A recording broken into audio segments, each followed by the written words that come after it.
जय शिवराय मित्रांनो, माझ्या ब्लॉगमध्ये तुमचं मनापासून स्वागत आहे. मित्रांनो, आम्ही आमच्या काही मित्रांसोबत 2 दिवसाची भन्नाट ट्रिप केली आहे. या ट्रिपमध्ये मी तुम्हाला सांगणार आहे महाराष्ट्रातील पहिला पर्यटन तालुका म्हणजे जुन्नर तालुका. या तालुक्यामध्ये तुम्हाला महाराष्ट्रातील प्रसिद्ध पर्यटन स्थळ कुठले कुठले असतील तर ते त्यातले आहे नाणेघाट आहे, माळशेज घाट आहे, शिवनेरी किल्ला आहे, जीवदन किल्ला आहे, नानाचा अंगठा आहे, रिव्हर्स वॉटरफॉल आहे, लेण्याद्री अष्टविनायक, ओझरचा अष्टविनायक आणि जुन्नर परिसरातील अनेक प्रसिद्ध आणि ऐतिहासिक ठिकाणे या ब्लॉगमध्ये तुम्हाला पाहायला मिळतील.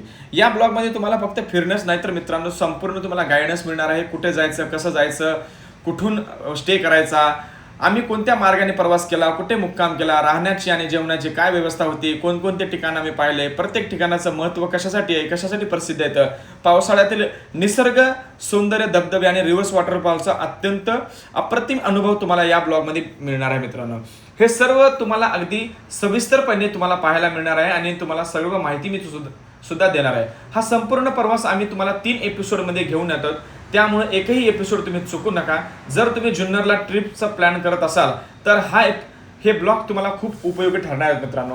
म्हणून तुम्ही व्हिडिओ शेवटपर्यंत बघा.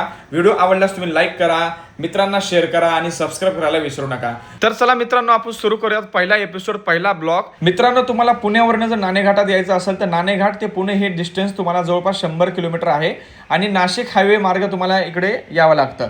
तर नाणेघाटात येण्यापूर्वी तुम्हाला पहिले जुन्नर तालुक्यामध्ये यावं लागतं. हा तोच जुन्नर तालुका आहे ज्याच्यामध्ये छत्रपती शिवाजी महाराजांचा जन्म झाला होता, तो म्हणजे शिवनेरी किल्ला. तो शिवनेरी किल्ला सुद्धा याच तालुक्यामध्ये आहे. त्याच्यासोबत तुम्हाला 2 अष्टविनायक सुद्धा इथे तुम्हाला पाहायला मिळतील. खूप सुंदर वातावरण आहे कारण की हा महाराष्ट्रातला पहिला पर्यटन तालुका आहे. तर आम्ही मित्रांनो वाटेमध्ये आकाश मिसळ या हॉटेलवरती आम्ही जबरदस्त नाश्ता केला. तिथं कोथिंबीर वडी आणि मिसळ सर्वांनी खाल्ली. त्याच्यानंतर पोहोचलो होतो आम्ही आमच्या स्पॉटला. जवळपास आम्हाला 3-3.5 तास आम्हाला इथे वेळ लागला होता यायला. मित्रांनो, रस्ता खूप चांगला आहे, फक्त घाटामधनं वाहनं जरा सावकाश चालवा कारण की पावसाळ्याच्या दिवसामध्ये थोडीशी ट्रॅफिक वगैरे असू शकते. तर मित्रांनो, आम्ही सर्वजण इथं पोहोचलो होतो आमच्या लोकेशनवरती. तर आम्ही वरतीच आमचं हॉटेल पण आहे. ते हॉटेल मी तुम्हाला पुढं दाखवतो कोणतं हॉटेल आहे ते. तर आता आम्ही पोहोचलो होतो बघा मित्रांनो आमच्या स्पॉटवरती, तो म्हणजे रिव्हर्स वॉटरफॉल. तुम्ही माझ्या पाठीमागे हा बघू शकता, हा रिव्हर्स वॉटरफॉल आहे. मित्रांनो, मी रिव्हर्स वॉटरफॉलची संपूर्ण माहिती मी माझ्या दुसऱ्या ब्लॉगमध्ये देणार आहे आणि तो ब्लॉग स्पेशली रिव्हर्स वॉटरफॉलवरती जास्त फोकस करणार आहे मी, कारण की आजचं मेन टार्गेट आहे मित्रांनो, आम्हाला जीवदन किल्ला हा आम्हाला पूर्ण ट्रेक करायचा आहे. त्याच्यानंतर इथून या रिव्हर्स वॉटरपासून जे तुम्ही माझा स्पॉट बघताय, या रिव्हर्स वॉटरफॉल पासून तुम्हाला जवळपास 2 किलोमीटरचा ट्रेक आहे आणि तो ट्रेक आपल्याला पूर्ण करायचा आहे. इथे मला काही टुरिस्ट दिसत आहेत, तर त्या टुरिस्टना विचारतो मी की कसा अनुभव आहे वरचा, तर तुम्ही त्यांच्याकडून ऐकून घ्या. ना अजून आपल्याला 1 तास लागेल. जबरदस्त आहे ना? जबरदस्त आहे, पण जर ज्याचं हे असेल ना तुम्ही ट्राय करू नये. एकदम वर लेवल असं हाय असेल, एकदम भारी वाटतं. ओके, म्हणजे ज्याला भीती वाटते त्यांनी जास्त जाऊ नये. एक्झॅक्टली. नाही, आम्ही लांबच थांबत. हो हो, तसे आमच्यामध्ये काही प्लेयर आहेत तसे. होऊ शकतं, काय नाही, इश्यू नाही. ओके ओके, म्हणजे चांगला एक्सपिरियन्स आहे. Yes yes yes. First time एकदम भारी आहे. या कुठून आहे तू? मी आपला मुंबई. मुंबईचा का? हा, मी भाईंदर. पुण्याचा आहे. थँक्यू भाई. या. जीवदन किल्ल्याचा वरचा जो अनुभव आहे तो आपल्या त्या मित्रांनी आपल्याला सांगितलेला आहे की तो अनुभव कसा आहे. तर मित्रांनो, आता आपण वरती जात आहोत. वरून बरेच काही लोक आपल्याला खाली येताना दिसत आहेत. जवळपास हा 1.5 ते 2 किलोमीटरचा ट्रेक आहे मित्रांनो आणि पूर्ण जंगल आहे आणि पूर्ण पाऊल वाट आहे, तर पूर्ण दगडी असं वातावरण आहे आणि जबरदस्त पाऊस पडल्यामुळं. तर आपण आता जीवदन किल्ल्याच्या पायथ्याशी आलेलो आहेत. मित्रांनो, जीवदन किल्ला हा समुद्र सपाटीपासून 1145 मीटर उंचीवरती आहे किल्ला. पूर्वी नाणेघाट हा महत्त्वाचा व्यापारी मार्ग असल्यामुळे त्याच्यावरती लक्ष ठेवण्यासाठी या किल्ल्याचा वापर केला जात असे. किल्ल्यावरती जाण्यासाठी खडकात कोरलेल्या पायऱ्या आणि अवघड चढाई असल्यामुळे ट्रेकरसाठी हा विशेष किल्ला मानला जातो मित्रांनो.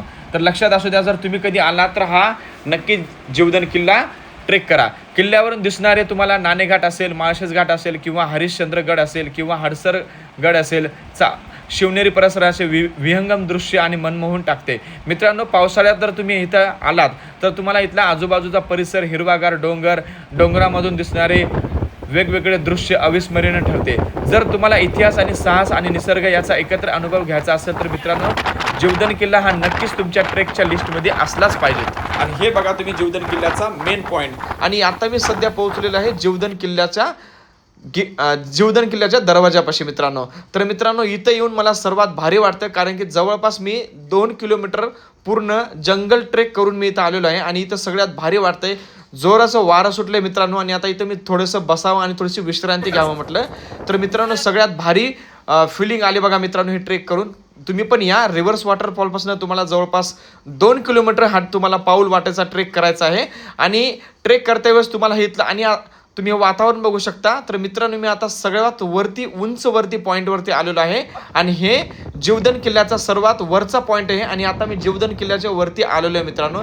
हे पूर्ण जीवदान किल्ला आहे मित्रांनो, तुम्ही बघू शकता आणि इथं वारा जोरात सुटलंय, लक्षात घ्या. ह्याच्या पलीकडे जे दिसतंय तुम्हाला हे माळशेज घाट आहे तिकडे, लक्षात घ्या. त्याच माळशेज घाटामध्ये काळू वॉटरफॉल सुद्धा आहे. इथून फक्त 30 किलोमीटर अंतरावरती माळशेज घाट आणि काळू वॉटरफॉल आहे मित्रांनो, लक्षात घ्या. इथून काळू वॉटरफॉलला 1 तास लागतं आणि वरचं वातावरण बघू शकता तुम्ही कसं जोरात आहे. वारा इतका जोरात आहे मित्रांनो, कारण की वरती वारा खूप जोरात असतो बघा. तुम्ही बघू शकता कसा वारा फेकतो बघा. मला आता भीती वाटायला लागली, इतका जोरात वारा आहे.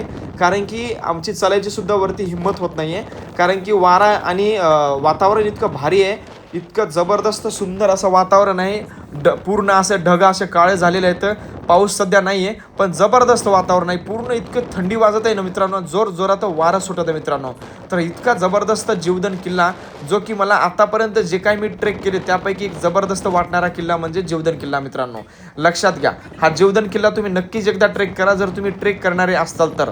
आणि ज्यांना ट्रेकिंग जमत असेल त्यांनीच हा ट्रेक करावा बरं का मित्रांनो, कारण की थोडासा रिस्की आहे बरं का. आम्हाला पण थोडासा रिस्की वाटला आणि इथं वरती वारं खूप जोरात आहे. तर इथलचा तुम्ही व्ह्यू बघू शकता, किती जबरदस्त नजारा आहे बघा. वरती आता एकदम सुकून मिळतोय आणि पलीकडे बघू शकता तुम्ही रिव्हर्स वॉटरफॉल तिथे आहे आणि वरती एकदम शांतपणे आल्यानंतर जबरदस्त वाटायला लागलंय. खूप जोराचं वारा आहे आणि सर्व मित्रांसोबत तिथं आम्ही बसलेलो आहे. तर मित्रांनो असा होता आमच्या पहिल्या दिवसातला हा पहिला ट्रेक, जो की सर्वात इम्पॉर्टंट होता आणि तो आम्ही आता पूर्ण केलेला आहे. आणि जीवदान किल्ला हा आमचा आता पूर्ण झालेला आहे. त्याच्यानंतर बाकीचे जे काही स्पॉट आहेत ते सर्व खाली आहेत आणि जवळजवळ असल्यामुळे काय आम्हाला वेळ जास्त लागणार नाहीत. या जीवदान किल्ल्यालाच फक्त जास्त वेळ लागतो. आम्हाला 5 ते 6 घंटे जवळपास इथे गेलेले आहेत आमचे. जब्बल आम्हाला 2 तास वरती ट्रेकला लागले. आता आम्हाला 2 तास खाली जायला लागतील आणि आता वारं खूप जोरात आहे. त्याच्यासाठी आता आम्ही लवकरात लवकर खाली पोहोचण्याचं आम्ही ठरवलेलं आहे आणि आता आम्ही निघालेलो आहोत खाली. तर मित्रांनो हे आहे आमचं होमस्टे, ज्याच्यामध्ये आम्हाला जे रिव्हर्स वॉटरफॉलच्या फक्त अगदी 500 मीटर अंतरावरतीच हे मित्रांनो आम्ही होमस्टे घेतलेलं होतं, जेणेकरून वरतीच आणि या हॉटेलपासूनच या होमस्टेपासूनच सर्व पॉईंट्स आम्हाला इथं जवळच आहेत. तर मित्रांनो रात्रीचा तुम्ही व्ह्यू बघू शकता किती भारी आहे.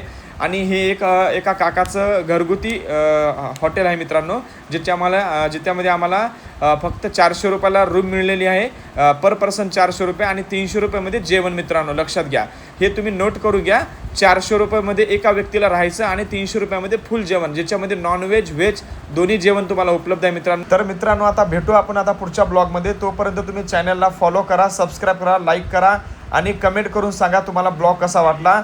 जय शिवराय मित्रांनो, धन्यवाद.